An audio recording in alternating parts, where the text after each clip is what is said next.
새벽 3시에 일어났다. 척추에서 항문 쪽으로 자꾸 꾸르륵 꾸르륵 소리가 나 설사하는 줄 알고 화장실에 갔더니 가스만 나왔다. 척추에서 항문 쪽으로.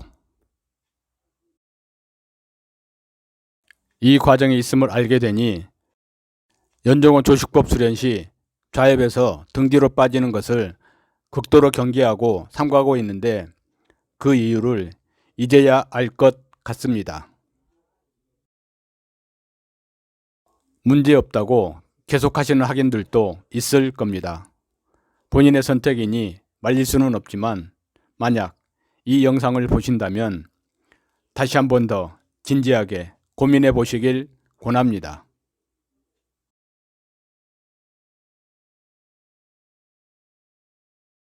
안녕하세요. 낭만수련기 영랑의 만일수련기입니다. 전편에서 입산수련 장소를 찾는 과정을 모아서 소개해 드렸고 이번 편은 11월 남은 수련일기와 후기를 소개합니다. 1986년 11월 6일 새벽 2시간, 오전 3시간, 오후 2시간, 7시간 수련. 좌엽 쪽이 따끔거렸다. 점심을 먹고 바로 시작했더니 졸음이 오고 소화도 안 되었다. 좀 많이 먹었는데 알맞게 먹어야겠다. 1986년 11월 7일 새벽 3시간, 오전 3시간, 오후 2시간, 8시간 수련. 허리 근육이 많이 아팠다. 앉아있기가 힘들 정도였다. 서서히 시간을 늘리는 방향으로 해야겠다. 다리 운동, 체력 단련 훈련도 해야겠다. 1986년 11월 8일 오전 3시간 수련. 새벽 몸이 안 좋아 쉬었다. 오후 동호회 모임 참석. 늦게까지 김지동 씨, 홍종순 씨하고 이야기했다. 홍종순 씨는 잘 되고 있는데 걱정을 하고 있었다. 보통 열의가 아니었다. 학교 수업이 바쁜데도 시간을 내서 수련을 하고 자해까지 기가 돌았다니 정말 의욕이 대단하다. 차 타고 오면서 기가 요동을 쳐 혼났다. 버스 안에서 호흡은 조심해야겠고 조식된 호흡을 풀기가 힘들었다. 몸 생각도 해서 몸에 무리가 가지 않는 한도 내에서 열심히 해야겠다. 1986년 11월 9일 새벽 1시간 30분, 오전 1시간, 2시간 30분 수련. 1986년 11월 10일 새벽 3시간, 오전 3시간, 오후 2시간, 8시간 수련. 오후에 시간이 많이 남았으나 몸을 생각해서 그만했다. 버스에서 들이마시는 순간 버스가 울려 기가 다른 곳으로 빠지지 않았는지 모르겠다. 조심해야지 하면서도 버스 안에서 호흡을 하게 된다. 이것 또한 욕심인데 사람의 욕심은 끝도 한도 없는지. 1986년 11월 11일 새벽, 오전, 오후 각 3시간, 9시간 수련. 새벽 3시에 일어났다. 척추에서 항문 쪽으로 자꾸 꾸르륵 꾸르륵 소리가 나 설사하는 줄 알고 화장실에 갔더니 가스만 나왔다. 2번에 걸쳐서 화장실에 갔다. 계속 가스만 나왔다. 뱃속에서는 여전히 꾸르륵거리고 수련하면서는 방귀로 나왔다. 이것도 하나의 현상인지 우연인지. 밤에 누워서 수련을 해봤다.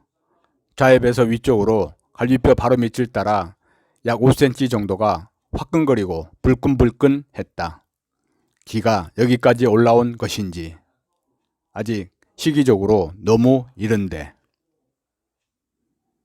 누워서 하면 좌엽 쪽에서 기가 있는 것은 느꼈지만 앉아서 하면 아무 느낌도 없고 아랫배가 꽉 차서 조식이 힘든 상태가 계속되고 있다. 소대주천 연결고리. 척추에서 항문 쪽으로 자꾸 꾸르륵 꾸르륵 소리가 나 설사하는 줄 알고 화장실에 갔더니 가스만 나왔다. 척추에서 항문 쪽으로. 수련 초기에 이런 현상이 있었음을 보게 될 줄은 몰랐습니다.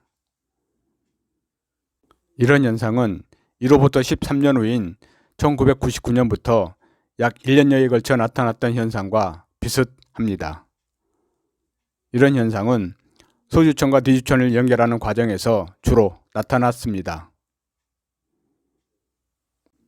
즉, 소주천 이후 단전에서 차고 넘치는 기운들이 하초를 열고 내려가면서 미래를 거쳐 뒷명문까지 열고 가는 과정에서 나타났습니다. 이 모든 것이 기운이 차고 넘치면 나도 모르게 저절로 열고 갑니다. 저는 순차적으로 소주천 이후에나 이런 과정이 일어날 거라고 생각했었는데 수련 초기서부터 이런 연결 과정이 시작되고 있었음을 보여주는 것 같아 새로운 발견을 한 기분입니다. 이 과정을 경험하신 학인들이 계실 겁니다. 문제는 당시에 이런 과정을 경험하면서도 이 과정이 뭔지를 모른다는 것입니다. 수련 학인들도 처음 경험하는 것이니 모르는 것이 당연할 겁니다. 저도 모르고 있다가 유튜브 시작하면서 과거 일기들을 다시 꺼내 읽다 보니 이 과정에서 나타난 느낌과 현상들을 기록한 내용을 찾게 되었습니다. 약 1년여 기간 동안 15회 정도 기록한 것을 찾을 수 있었는데 지나고 나서 다시 보니 이 과정이 단전과 뒷명문을 연결하는 과정에서 나타난 느낌, 현상들을 기록한 것이었습니다. 그 일기 내용 중 하나를 소개해 봅니다. 1999년 9월 18일 새벽 4시 50분에서 7시 30분 2시간 40분 수련. 어제 오늘 단전과 자엽 쪽에서 계속 꾸르륵 톡톡거리며 움직이고 있다. 불룩불룩 거리기도 하고 툭 또르륵 거리며 상하로 움직이기도 하고 허리에서 항문 쪽으로 거센 압력이 내려오며 방귀 소리도 갈수록 뻥뻥 소리가 커지고 자주 나온다. 오른쪽 어깨 쪽이 아픈 부위에서 불룩거리기도 한다. 머리, 얼굴 가려운 것도 여전하다. 뒤로 가기 위한 토목공사를 하는 것인지 단순히 기가 쌓여 외연을 넓히는 것인지 알아야 면장을 하지. 척추에서 항문 쪽으로, 허리에서 항문 쪽으로. 소주천 이전 좌역계통 후 나타난 현상과 소주천 이후 나타난 현상을 일기에 적은 내용입니다. 13년의 격차가 있음에도 척추에서 항문 쪽으로 방귀가 나왔다 등 나타난 현상이 거의 같은 내용임을 알 수 있는데 13년 후인 1999년에도 이런 현상이 어떤 과정인지를 몰라 일기에 한마디 했습니다. 뒤로 가기 위한 토목공사를 하는 것인지 단순히 기가 쌓여 외연을 넓히는 것인지 알아야 면장을 하지.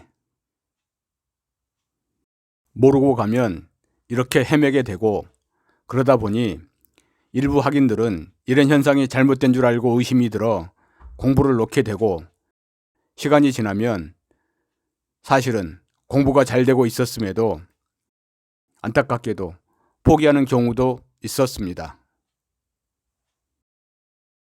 선생님이 안 계시고 물어볼 선험자를 찾기 힘드니 모르고 묻혀 있다가 20여 년이 흐른 후 수련 과정을 기록한 일기를 다시 보다가 찾게 되었습니다.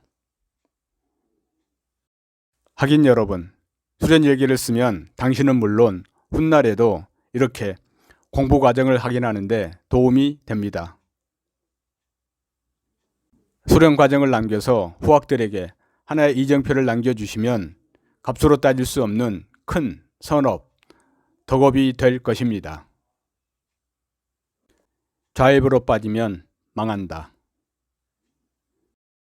이 과정이 있음을 알게 되니 왜 좌회에서 뒤로 빠지면 문제가 되는지 제 나름대로 이해하게 되었습니다. 이런 연결 과정 없이 대지천이 돌게 되면 문제가 되고, 불행하게도 어느 단계를 넘어서게 되면 내 몸이 더 이상 내 몸이 아니게 되어 거의 회복 불가능하다고 들어 알고 있습니다. 연정원 조식법 수련 시 좌회에서 등 뒤로 빠지는 것을 극도로 경계하고 삼가하고 있는데 그 이유를 이제야 알 것 같습니다. 좌회에서 명치로 올라오는 과정이 소주청 과정이고 정상 경로입니다. 좌회에서 등 뒤로 빠지면 백해무익하다고 생각합니다. 그런 경우 우수단전에서 단전의 기운을 모으면 다시 정상 경로로 돌아오게 됩니다. 단전에 기운을 모으기만 하면 길은 저절로 열리게 됩니다. 오래 하신 경우엔 몸에 각인된 습관을 지울 때까지 쉰 후 다시 하는 것도 방법일 겁니다. 이 방법은 제가 선택했던 방법입니다. 문제없다고 계속하시는 학인들도 있을 겁니다. 본인의 선택이니 말릴 수는 없지만 만약 이 영상을 보신다면 다시 한 번 더 진지하게 고민해 보시길 권합니다. 님의 소중한 건강을 지키고 정신을 지키고 의미 없는 호송세월을 안 할 수 있는 길이라 생각하기 때문입니다.